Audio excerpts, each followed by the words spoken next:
37.9 million.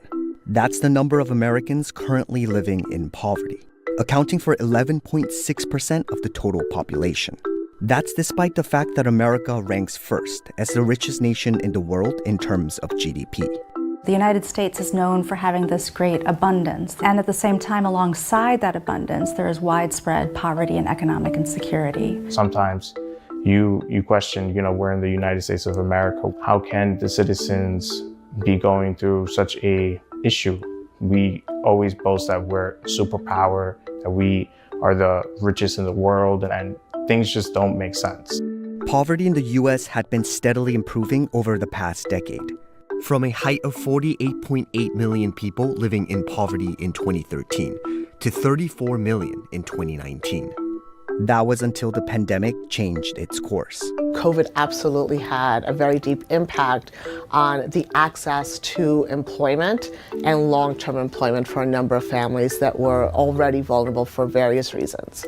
Prior, it was myself and my two older brothers, along with my stepdad, that constantly worked to provide for everyone in the house. But after COVID-19 and the whole lockdown, we were laid off. And ever since then, we have had issues finding a job.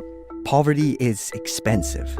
About 11% of the federal budget, or $665 billion, goes to economic security programs. Child poverty alone is estimated to cost the U.S. over $1 trillion, based on the latest research from 2018. There are also really high costs on an individual level. Poverty leads to more anxiety, it leads to more stress, it leads to more health problems, all kinds of things that amplify the effect of poverty. The feelings that you would usually encounter when you're in this position is mostly depression. Why can't I find a job? Why are we in this situation? We're trying our best, and sometimes it's just falling back down on our face. So how did poverty become such a big issue in the United States? And why is it so difficult to end it? Income inequality is one of the big reasons why the U.S. suffers from such high rates of poverty. The income for the top 10% was more than 13 times higher than income at the bottom 10%, according to the U.S. Census. We, unfortunately, in the United States are at the very high end in terms of income inequality. And so what happens is when the distance gets further and further away, the rungs on the ladder get further away, and it's harder for people to climb those rungs out of poverty into the middle and to the upper class. The pandemic has made inequality worse. The Gini index, which measures the nation's income inequality, rose for the first time in a decade by 1.2% in 2021. The reason the pandemic has made that worse is because when you talk to large organizations, corporations, what they saw was staff was leaving, but they had a response to that, right? Their response was, let's give bonuses, let's give raises. Many organizations, many small businesses, government, they don't have that luxury.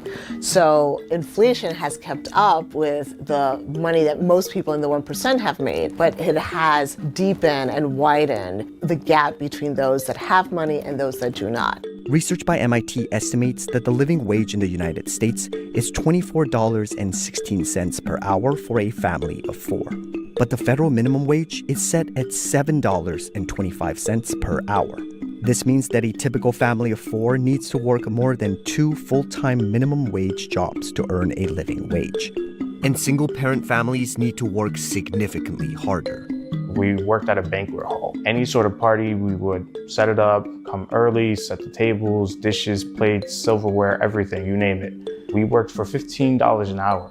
It was really bad. I would say we were really overworked, 13-hour shifts sometimes. We were really frustrated with where we were, but at the same time, it was like, what do we do if we leave? We were at that stage of like, yeah, we hate this job, but we have to keep it to continue going. Problems with wages are especially worse for workers of certain races. If we're looking at the broader population of people who are poor or low income, meaning one emergency away from being poor, we're talking about approximately 140 million people. Out of the 140 million, well over 70 million people, well over half of that population are people of color. The U.S. also suffers from a lack of social safety nets that protect Americans from poverty. If you look at, for example, the amount of cash that people might get if they're low income, it's very, very minimal. Right now, we receive welfare, and it's roughly around $250 for my household is 7. And it actually has helped us a lot. Sometimes the numbers really don't make sense because how can a large family just live off a couple $100s, especially now in this day and age where you go to the grocery store, you spend in a few items $100. Most countries, for example, European countries, have what's known as a child allowance, where if you have a child, you get a certain amount of monthly income to help raise that child. That's pretty common, but in the United States, we don't have anything like that. And in the United States, we don't have universal benefits, for example, health care or child care. It's also a system that many times is pervasive in actually creating poverty situations. So I'll give you an example.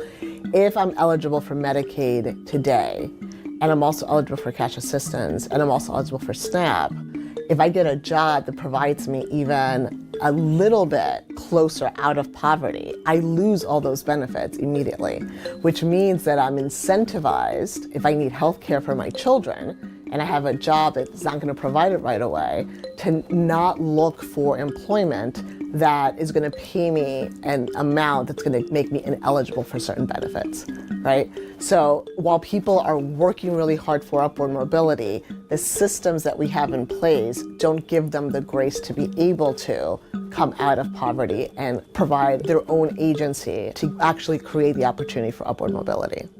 The official poverty measure in the U.S. today is based on calculations from the mid-1960s. It's calculated by comparing pre-tax income against a threshold set at 3 times the cost of minimum diet in 1963.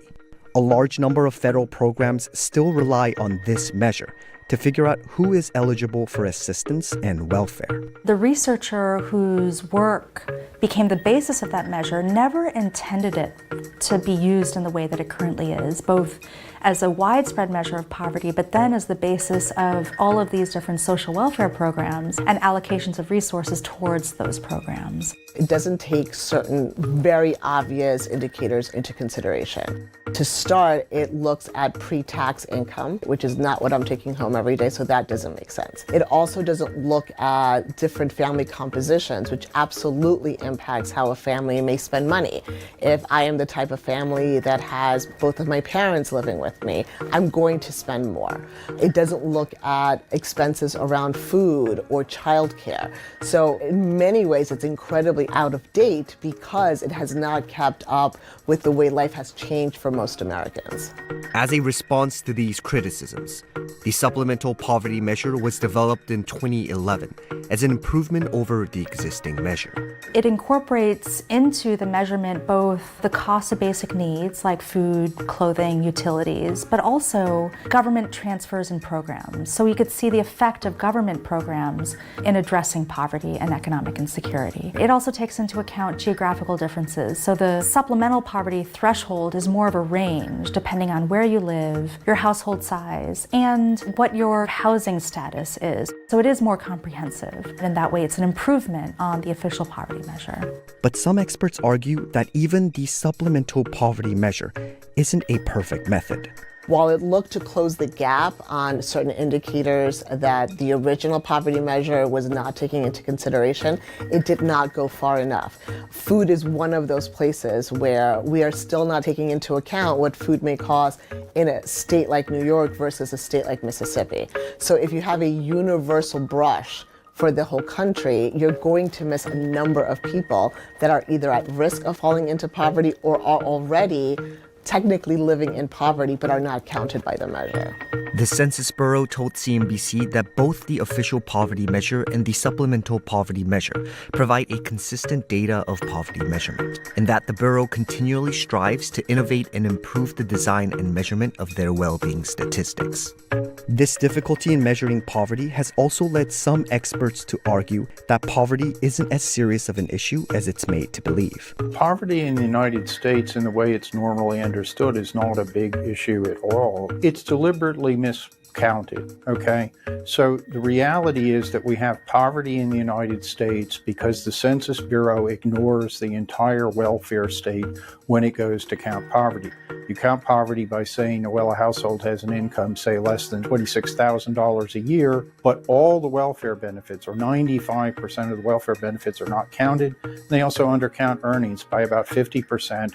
Therefore, you have a lot of poverty, basically because most of the resources that these folks have are not counted. Unless we can get an accurate number of just how prevalent poverty is in the United States, attempting to eradicate it is close to impossible. When we don't have those numbers, a lot of folks who are making policy decisions are flying blind. Whether I'm a large corporation that is looking to invest in an organization or in a city, or whether I am a public official that is trying to figure out how much SNAP is enough SNAP. If I don't have a baseline, there's no way I'm ever going to be solving the problem. If COVID has proven anything, poverty is an issue that can be resolved with the right policy. Government assistance led to a significant decline in the supplemental poverty measure, lifting 45.4 million Americans out of poverty during the height of the pandemic. Policy, I would say, is one of our strongest tools in fully addressing and eradicating poverty.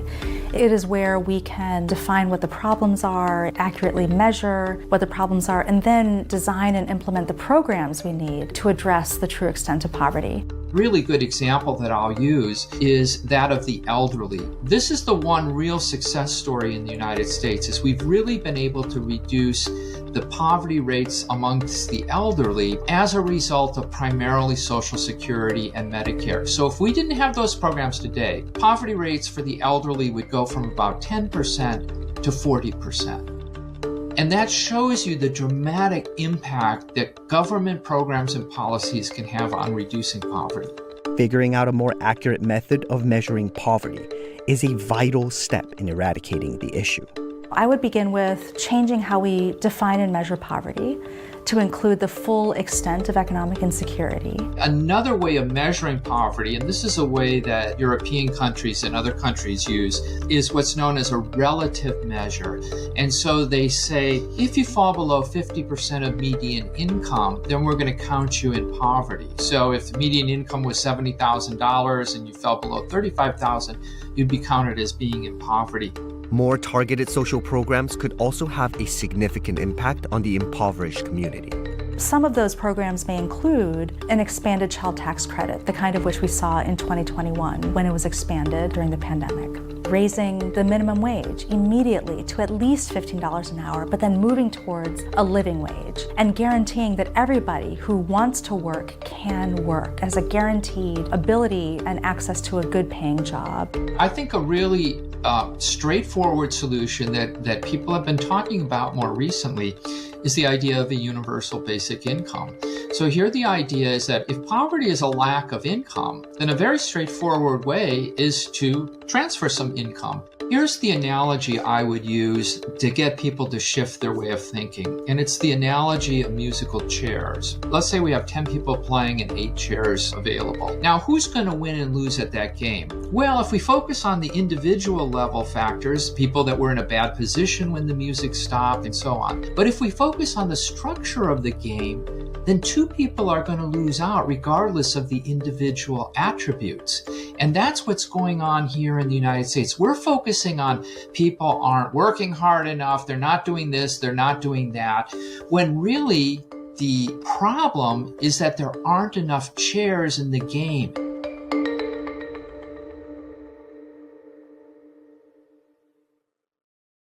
Gustavo Gutierrez is known as the father of Latin American liberation theology. His life devoted to caring for the poor and oppressed has shaped how many Christians view their faith in action. One of the phrases that he popularized was a preferential option for the poor. This concept would be a foundation for the work of Gustavo and his theology concerning both the mission of the church and how God interacts with humanity. Although this is what Gustavo is most known for, to better understand why this has always been a passion and a deep-seated belief, it is best to look at his life and how his surroundings impacted his view of the world.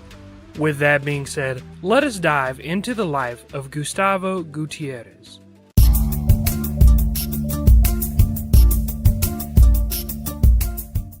Si habla español, habrá subtítulos en español para el video. Gustavo Gutierrez was born on June 8, 1928, in Lima, Peru, to Hispanic and Quechua parents. His life would severely change when he was diagnosed with osteomyelitis and was confined to his bed in a wheelchair from ages 12 to 18. Although Gustavo could have easily been discouraged, he actually says that he was given the gift of hope amid his suffering that came through prayer, reading, family, and friends.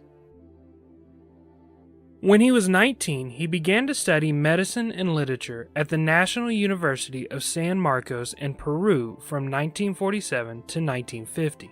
After a couple years of studies, he decided that he wanted to become a priest, and he entered a seminary in Santiago, Chile. Like most people in this time, he went to Europe to deepen his postgraduate studies, and he took advantage of this by studying in Belgium, France, and Rome before he was ordained a Catholic priest in 1959. Gustavo came into contact with Christian and non-Christians, which would be influential in the progression of his understanding and outlook on life. He would be influenced in the Christian realm by Jesuit, Dominican, and Protestant theologies. Although there are many names I could list for an introduction, these broad strokes paint the picture of his learning.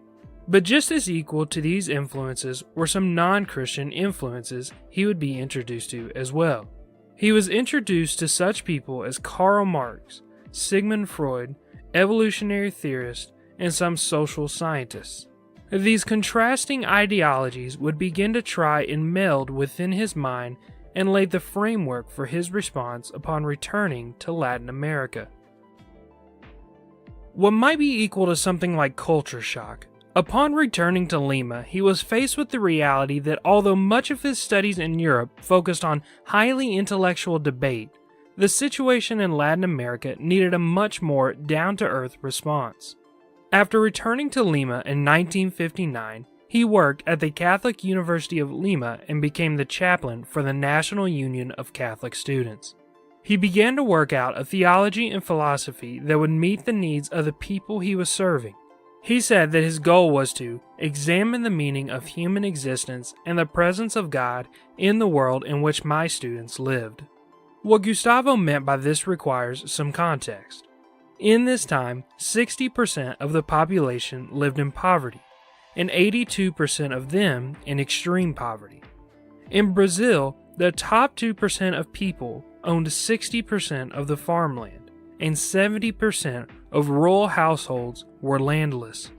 It was clear that the ivory tower mentality often associated with Europe would not work for a place like Latin America in desperate need of a practical discussion. A couple years after Gustavo returned to Lima, the Catholic Church held the Second Vatican Council.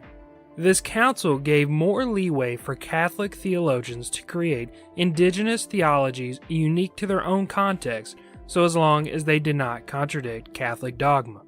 Although this helped, for Gustavo it was only the beginning, and it would be from here that he and several other leaders in Latin America would begin to form the indigenous theology that the Second Vatican Council referred to. After the ruling from the Second Vatican Council, and after the Second Episcopal Conference of Latin America, in 1968, Gustavo began to put into words what this theology would look like when he proposed a draft entitled Towards a Theology of Liberation, and later finalized in the book called A Liberation Theology. Gustavo put the aspect of poverty at the center of his discussions. He attacked the idea that poverty is just a way of life or that it is simply something to be expected. He believed that poverty was perpetuated by a society that emphasizes the wealthy in making money. The context of his preaching and teaching gave him genuine insights into the life of the poor. In Gustavo's mind, the question was not should the church get involved or take sides, but whose side would the church choose, oppressors as usual or that of the poor and oppressed. Thus, the idea of Latin American theology was founded on a commitment to the liberation of the poor. Although the movement would be heavily involved with working on behalf of the poor, it is also important to note that closely related with this was the rejection of capitalism and the wealth gap associated with it. Much of liberation theology at the time was associated with socialism, as many viewed it as fixing capitalism's problems. Simply put, at the heart of the early movement was simply do whatever is best for the poor, no matter the context or situation. Because of this dedication to the poor, a term referred to as God's preferential option for the poor became a foundational aspect of Latin American liberation theology. This came after the Second Episcopal Conference of Latin America that met in Medellin, Colombia, following the Second Vatican Council. They agreed to this idea of a preferential option for the poor to liberate the poor from what they referred to as the institutionalized violence of poverty. With this mentality, the mission of the church focused on meeting the needs of the poor. Gustavo said, "The poor deserve preference not because they are morally or religiously better than others, but because God is God, in whose eyes the last are first." Looking at the Bible, it seems that God intervened on behalf of the poor and oppressed time and time again. The ultimate sign of this being Jesus' mission to meet the needs of those that society had rejected. Therefore, if Christians are to be followers of God, they must be dedicated to acting on behalf of the poor and ask how their actions are going to affect the poor. Gustavo was 45 at the time of publishing A Liberation Theology and had been a priest for 14 years at that point. All of this talk began to make Gustavo Gutierrez a household name around the world. Many began to read his work and started to adopt his teachings into their own context. But when it came down to it, Gustavo was still simply a parish priest in Rimac, a slum area of Lima, near to where he grew up. To him, in his context, poverty was not merely a buzzword, and if Christianity was not based around bringing dignity and empowerment to those people, how could you call it a liberating faith? Many people criticized him for this take, and he even had to defend himself from accusations of being a Marxist and reducing faith to politics from Pope John Paul II in 1984. In response, he wrote, "Truth Will Make Them Free," which defended the liberation theology and their commitment to the poor. But even still, the Catholic Church in Peru was made to vote on rebuking his ordination, which ended in a tie and nothing more came of it. It is in this that a contextualized theology took shape. Whereas many outside Latin America did not understand, many groups and leaders fully embraced Gustavo's work. He began to embrace the title of a contextualized theology. To him, all theology is contextual. When studying past theologians' works, we are simply reading their contextualized theology based upon their situation. Because of this, he says he knows that he is in the right place doing the right thing. As the years went on, the world began to catch up with Gustavo, and by the 1990s, he was beginning to be accepted by a wide range of the Christian community. This acceptance allowed him to write more about his context, and he was able to share his message across the world. In 1993, he was made a member of the French Legion of Honor. In 1995, he was named to the Peruvian Academy of Language. In 2002, he was inducted into the American Academy of Arts and Sciences. And in 2009, Elmhurst College recognized his work for social justice and personal dignity by conferring upon him its highest honor, the Niebuhr Medal. Along with these awards, he has been a visiting professor at many major universities in North America and in Europe. Currently, he holds the John Cardinal O'Hara Professorship of Theology at the University of Notre Dame. It's easy to see how his idea that God can be found while helping those suffering can be seen in many movements worldwide. As of the time of writing this, in early 2021, Gustavo is 92 years old and is still involved with teaching and spreading the importance of liberation theology. Throughout Gustavo's adult life, he has dedicated himself to shining light on the importance of helping the poor and oppressed. In 2018, at Gustavo's 90th birthday, Pope Francis said that he thanked God for what Gustavo contributed to the Church and to humanity through his theological service and from his preferential love for the poor and discarded in society. The Catholic Church, which once sought to possibly rebuke his ordination, was now thanking him for his work for the poor and oppressed. But Gustavo has expressed how although the poor is something all circumstances should keep in mind, different situations might lead to different focuses and concerns. He points to movements like Black liberation theology and womanist liberation theology as a continuation and fulfillment of what he did in Latin America. Because of this, his impact on today's theology can be seen far and wide. As Christians attempt to meet the needs of the poor and oppressed, Gustavo's work has given the framework on how to stay true to Scripture and fully meet the needs of those oppressed by the society in which we live today. Overall, as time goes on, it is likely Gustavo's name and his work will continue to be seen as influential and help shape theology going forward. With that being said, what do you think about the life and work of Gustavo Gutierrez? Let me know in the comment section below. And while you're down there, feel free to hit that like and subscribe button to stay tuned with more upcoming videos. But I'll see you again next time with another informative and accessible introduction.